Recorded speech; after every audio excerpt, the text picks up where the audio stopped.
ಹುಲಿಕಲ್ ಘಾಟಿಯಲ್ಲಿ ದುರಂತ ಪ್ರಕರಣಕ್ಕೆ ಸಂಬಂಧಪಟ್ಟ ಹಾಗೆ ಕಳಪೆ ಕಾಮಗಾರಿಗೆ 3 ಜೀವ ಬಲಿಯಾಯ್ತು. ಯಾರದ್ದೋ ತಪ್ಪು ಇಲ್ಲಿ ಅಮಾಯಕರಿಗೆ ಶಿಕ್ಷೆನಾ ಅನ್ನುವ ಪ್ರಶ್ನೆ ಕೂಡ ಇಲ್ಲಿ ಉಂಟಾಗಿದೆ. ಕಾರಣ ಕಳಪೆ ಕಾಮಗಾರಿಯಿಂದಾಗಿಯೇ 3 ತಮ್ಮ ಜೀವವನ್ನ ಬಲಿ ಕೊಡಬೇಕಾಯ್ತಾ, ತಮ್ಮ ಜೀವವನ್ನ ಕಳ್ಕೊಳ್ಬೇಕಾಯ್ತಾ?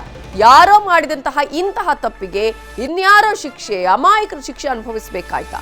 ಶಿವಮೊಗ್ಗದ ಹೊಸನಗರ ತಾಲೂಕಿನ ಹುಲಿಕಲ್ ಘಾಟಿಯಲ್ಲಿ ಮೊನ್ನೆ ಮಣ್ಣು ಕುಸಿದು 3 ಕಾರ್ಮಿಕರು ಸಾವನ್ನಪ್ಪಿದ್ರು. ಈಗ ಈ ಕಾರ್ಮಿಕರ ಸಾವಿಗೆ ಒಂದಷ್ಟು ವಿಚಾರಗಳು ಗೊತ್ತಾಗ್ತಾ ಇದೆ.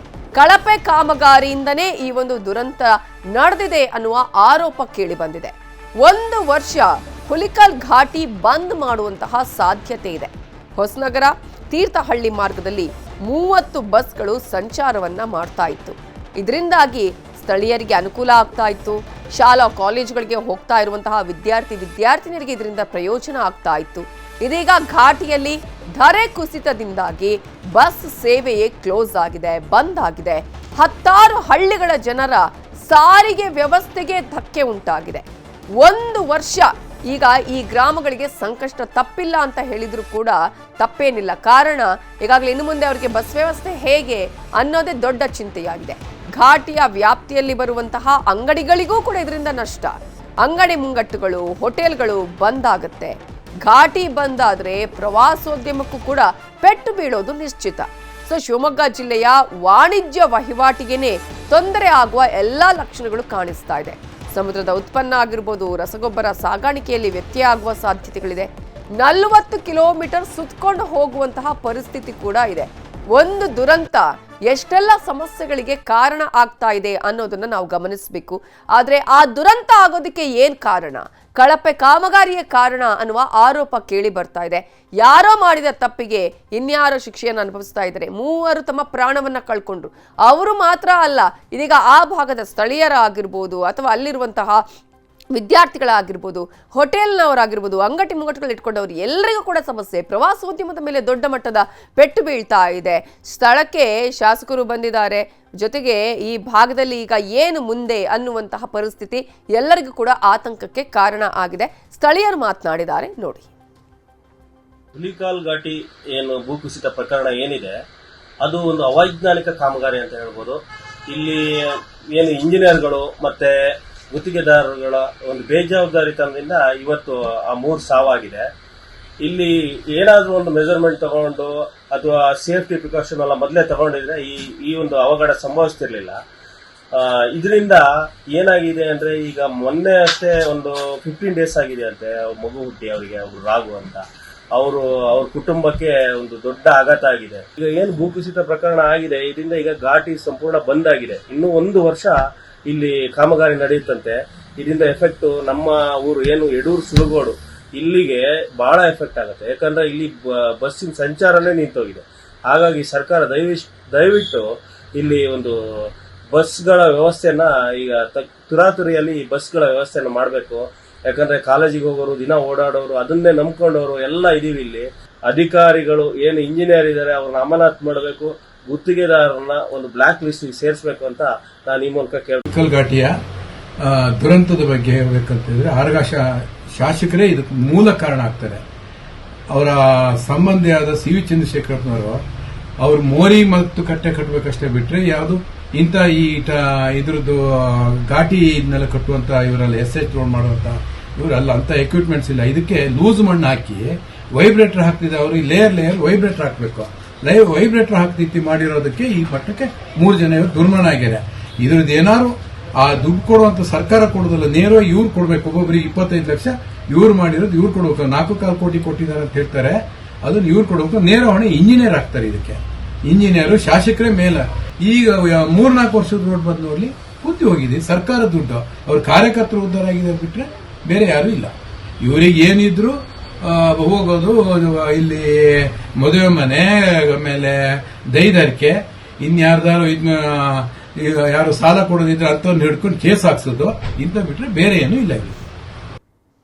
ಇದರ ಬಗ್ಗೆ ಇನ್ನಷ್ಟು ಡೀಟೇಲ್ಸ್ ಅನ್ನ ಕೊಡೋದಕ್ಕೆ ನಮ್ಮ ರಿಪೋರ್ಟರ್ ವಿನಯ್ ಈಗ ನೇರ ಸಂಪರ್ಕದಲ್ಲಿ ಜಾಯ್ನ್ ಆಗಿದ್ದಾರೆ. ವಿನಯ್, ಈಗಾಗಲೇ ಮೊನ್ನೆ ಧರೆ ಕುಸಿದು 3 ಕಾರ್ಮಿಕರು ಸಾವನ್ನಪ್ಪಿದಂತಹ ಪ್ರಕರಣಕ್ಕೆ ಸಂಬಂಧಪಟ್ಟ ಹಾಗೆ ಸ್ಥಳೀಯರು ಸಾಕಷ್ಟು ಆಕ್ರೋಶವನ್ನ ವ್ಯಕ್ತಪಡಿಸ್ತಾ ಇದ್ದಾರೆ.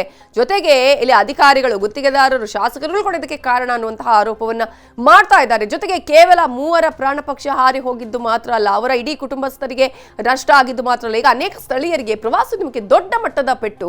1 ವರ್ಷ ಕ್ಲೋಸ್ ಆಗೋದು ಗ್ಯಾರಂಟಿನ ಘಾಟಿ. ನರ್ವಿತ್ ಏನು ಈ ಘಾಟಿ ಏನು ಕುಸಿದಿದೆ, ಘಾಟಿ ವಿಚಾರವಾಗಿ ಈಗ ಸಾಕಷ್ಟು ಆರೋಪಗಳು ಜೊತೆಗೆ ಒಂದಿಷ್ಟು ಆಕ್ರೋಶಗಳು ವ್ಯಕ್ತ ಆಗ್ತಾ ಇದೆ. ಏನೋ ಶಿವಮೊಗ್ಗದ ಹುಲಿಕಲ್ ಘಾಟಿ ಏನಿದೆ, ಆ ಹುಲಿಕಲ್ ಘಾಟಿ ಕುಸ್ತಿರೋದು, 1 ಘಾಟಿ ಕುಸ್ತಿರೋದು 3 ಸಾವು ಹಾಗೆ ಸಾವಿರಾರು ನೋವು ಅನ್ನೋ ಒಂದು ಪದ ಈಗ ಕೇಳಿ ಬರ್ತಾ ಇದೆ. ಯಾಕಂದ್ರೆ ಈ ಘಾಟಿ ಕುಸಿದ್ರಿಂದ ಅಲ್ಲಿ ಇದ್ದಂತ ಕುಟುಂಬಗಳಾಗಿರ್ಬೋದು, ಹಾಗೆ ಸಾವಿರಾರು ಮನೆಗಳಾಗಿರ್ಬೋದು, ಹಾಗೆ ವಿದ್ಯಾರ್ಥಿಗಳಾಗಿರ್ಬೋದು, ಎಲ್ಲರಿಗೂ ಕೂಡ ಈ ಘಾಟಿಯ ಕುಸಿತದಿಂದ ಆತಂಕಕ್ಕೆ ಒಳಗಾಗಿದ್ದಾರೆ. ಯಾಕಂದ್ರೆ ಇಲ್ಲಿ ಪ್ರಮುಖವಾಗಿ 4 ಅಂಶಗಳನ್ನ ನಾವು ಇಲ್ಲಿ ಗಮನಿಸಬಹುದು. ಒಂದು, ಘಾಟಿ ಕುಸಿತದಿಂದಾಗಿ ಆದಂತಹ ಸಮಸ್ಯೆಗಳನ್ನ ಏನು ಒಂದು ನೋಡೋದಾದ್ರೆ, ಮೊದಲನೇದಾಗಿ ಅಲ್ಲಿ ಸ್ಥಳೀಯವಾಗಿ 30ಕ್ಕೂ ಹೆಚ್ಚು ಬಸ್ಗಳು ಓಡಾಡ್ತಾ ಇದ್ವು. ಆ ಬಸ್ಗಳ ಓಡಾಟ ಈಗ ಕಡಿಮೆ ಆಗ್ತಾ ಇದೆ. ಯಾಕಂದ್ರೆ ಘಾಟಿಯನ್ನೇ ನಂಬ್ಕೊಂಡು ಒಂದಿಷ್ಟು ಬಸ್ಗಳು ಅಂದ್ರೆ ಏನು ಉಡುಪಿಯ ಭಾಗವಾಗಿರ್ಬೋದು, ಹಾಗೆ ಏನು ಆ ಸುತ್ತಮುತ್ತಲಿನ ತೀರ್ಥಹಳ್ಳಿ ಮತ್ತು ಹೊಸನಗರ ಭಾಗದಲ್ಲಿ ಓಡಾಟ ನಡೆಸ್ತಾ ಇದ್ವು. ಈ ಹಳ್ಳಿಗಳಿಗೆ ಸಂಪರ್ಕ ಕಡಿತವಾಗುವ ಸಾಧ್ಯತೆ ಇದೆ. ಇದರಿಂದಾಗಿ ವಿದ್ಯಾರ್ಥಿಗಳು ಹಾಗೂ ಸ್ಥಳೀಯರ ಸಾಗಾಣಿಕೆ ಏನಿದೆ, ಸಾರಿಗೆ ವ್ಯವಸ್ಥೆಯಿಂದಾಗಿ ಆ ಸಂಕಷ್ಟಕ್ಕೆ ಒಳಗಾಗ್ತಾ ಇದ್ದಾರೆ. ಇನ್ನೊಂದು ಪ್ರಮುಖವಾಗಿ ನೋಡಬಹುದಾದ್ರೆ, ಈ ಘಾಟಿಯನ್ನ ನಂಬ್ಕೊಂಡು ಒಂದಿಷ್ಟು ಅಂಗಡಿ ಮುಂಗಟ್ಟುಗಳು ತೆರೆದಿದ್ವು, ಹೋಟೆಲ್ಗಳು ತೆರೆದಿದ್ವು. ಈ ಹೋಟೆಲ್ಗಳು ಮತ್ತು ಅಂಗಡಿ ಮುಂಗಟ್ಟುಗಳನ್ನ ನಂಬ್ಕೊಂಡು ಇದ್ದಂತಹ ಏನು ಕುಟುಂಬಗಳಿದ್ದು, ಅವರು ಕೂಡ ಈಗ ಬೀದಿಗೆ ಬರುವಂತಹ ಸಾಧ್ಯತೆ ಇದೆ. ಯಾಕಂದ್ರೆ ಅಲ್ಲಿ ಘಾಟಿಯನ್ನ ಹತ್ತಿ ಬಂದ ನಂತರ ಒಂದಿಷ್ಟು ವ್ಯಾಪಾರ ವಹಿವಾಟುಗಳನ್ನ ಮಾಡ್ತಾ ಇದ್ರು. ಬಂದು ಟೀ ಅನ್ನ ಕುಡಿಯೋದಾಗಿರ್ಬೋದು, ಬಿಸ್ಕೆಟ್ ಅನ್ನ ತಿನ್ನೋದಾಗಿರ್ಬೋದು, ಈ ರೀತಿಯಾಗಿ ಒಂದಿಷ್ಟು ಅಂಗಡಿಗಳಲ್ಲಿ ನಿಂತು ಏನು ಪ್ರಯಾಣಿಕರು ಹೋಗ್ತಾ ಇದ್ರು, ಅದು ಕೂಡ ಈಗ ಬಂದಾಗುವ ಸಾಧ್ಯತೆ ಇದೆ. ಹಾಗಾಗಿ ಜೊತೆಗೆ ಇನ್ನೊಂದು ಅಂದ್ರೆ, ಅದರಲ್ಲೂ ಕೂಡ ಶಿವಮೊಗ್ಗ ಹೊಸನಗರ ಭಾಗ ಏನಿದೆ, ಆ ಭಾಗ ಪ್ರವಾಸೋದ್ಯಮಕ್ಕೆ ಹೆಚ್ಚು ಹೆಸರುವಾಸಿ.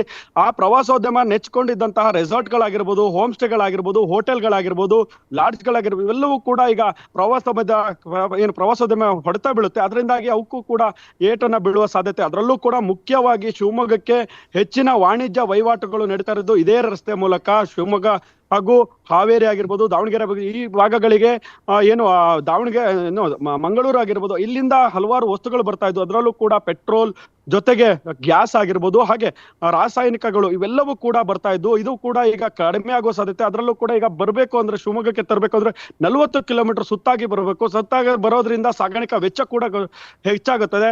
ಮೊದಲೇ ಈಗ ಯುದ್ಧದಿಂದಾಗಿ ಶಿವಮೊಗ್ಗದ ಹಾಗೂ ಸುತ್ತಮುತ್ತಲ ಜನರು ಏನು ಗ್ಯಾಸ್ ಸಿಗದೆ, ಜೊತೆಗೆ ಪೆಟ್ರೋಲ್ನ ರೇಟು ಎಲ್ಲವೂ ಕೂಡ ಹೆಚ್ಚಾಗುವ ಆತಂಕದಲ್ಲಿದ್ರು. ಈಗ ಈ ಘಾಟಿ ಕುಸಿತದಿಂದಾಗಿ ಹಲವಾರು ಜನರು ಈಗ ಆತಂಕಕ್ಕೆ ಒಳಗಾಗಿರೋದು. ಒಟ್ಟಿನಲ್ಲಿ ಈಗ ಬೇಗ ಮುಗಿಸುವಂತ ಕಾರ್ಯಗಳು ಆಗ್ಬೇಕಾಗಿದೆ. ಆದ್ರೆ ಇಲ್ಲಿಯ ಅಧಿಕಾರಿಗಳು ಹಾಗೆ ಏನು ಗುತ್ತಿಗೆದಾರರ ನಿರ್ಲಕ್ಷ್ಯದಿಂದ ಆದಂತಹ ಈ ಘಟನೆ ಏನಿದೆ, ಇದಕ್ಕೆ ತೀವ್ರ ಆಕ್ರೋಶ ವ್ಯಕ್ತ ಇದೆ. ಅದನ್ನ ಸರಿಪಡಿಸೋದಕ್ಕೆ ಏನು ಅಧಿಕಾರಿಗಳೇ ಹೇಳುವ ಪ್ರಕಾರ ಇನ್ನೂ 1 ವರ್ಷಗಳ ಕಾಲಾವಕಾಶ ಬೇಕಾಗುತ್ತೆ. ಯಾಕಂದ್ರೆ ಮಧ್ಯ ಈಗ ಮಳೆಗಾಲ ಶುರುವಾದ್ರೆ ಅಲ್ಲಿ ಯಾವುದೇ ರೀತಿಯ ವರ್ಕ್ಗಳಾಗೋದಿಲ್ಲ.